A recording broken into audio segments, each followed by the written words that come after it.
Owners మాత్రమే ఉంటారు, ఇంటికి ఒకరు ఆ గ్రూప్లో ఉన్నారు sir. NBT Nagar welfare association అని చెప్పేసి ఒక వాట్సాప్ గ్రూప్ చేసుకున్నాము.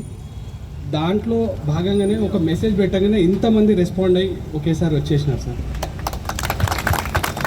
అంటే not only law and order, మాకు ఉన్న ఇక్కడ శానిటేషన్ ప్రాబ్లమ్స్ కానివ్వండి, రోడ్లపైన చెత్త వేయడం, గతంలో మీరు చూసి ఉంటారు ఇక్కడ అన్ని కార్లు పార్క్ చేసి ఉండేవి. సో ఇదంతా మా యూనిటీ వల్లనే ఇవన్నీ క్లీన్ అయిపోయినాయి సార్. ప్యాచ్ వర్క్స్ కానివ్వండి, మాకు ఈవెన్ స్ట్రీట్ లైట్స్, ఇప్పుడు మీకు ఇంచుమించు మీ వాళ్ళు కూడా రౌండింగ్ వేస్తుంటే ప్రతి లేన్లో మాకు స్ట్రీట్ లైట్లు వెలుగుతున్నాయి. అంతమందికి లైట్స్ ఉండేవి, వెలగకపోతుండే.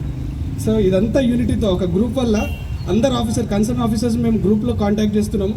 ఒక సమస్య ఉంది గల్లీలో అనగానే ప్రతి ఒక్కరు ఫోన్ చేస్తున్నారు, దాన్ని ఫాలోఅప్ చేస్తున్నారు. ఇది అంతా మా సమిష్టి కృషి సార్.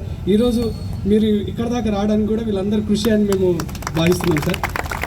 సో మాకు ఇక్కడ ఇష్యూ ఏంటంటే సార్, కొంచెం పిల్లలు యూత్ ఏమవుతుందంటే ఈ గాంజాకి అలవాటు పడి సార్ లాస్ట్ డిస్కషన్ చేద్దాం. Sure sir. సార్ చెప్పండి, ఇష్యూ చెప్పండి, రాసుకుంటాం, దాన్ని రెక్టిఫై చేయడానికి ట్రై చేస్తాం సార్. ఓకే సార్, చేసుకుంటాం. Okay sir.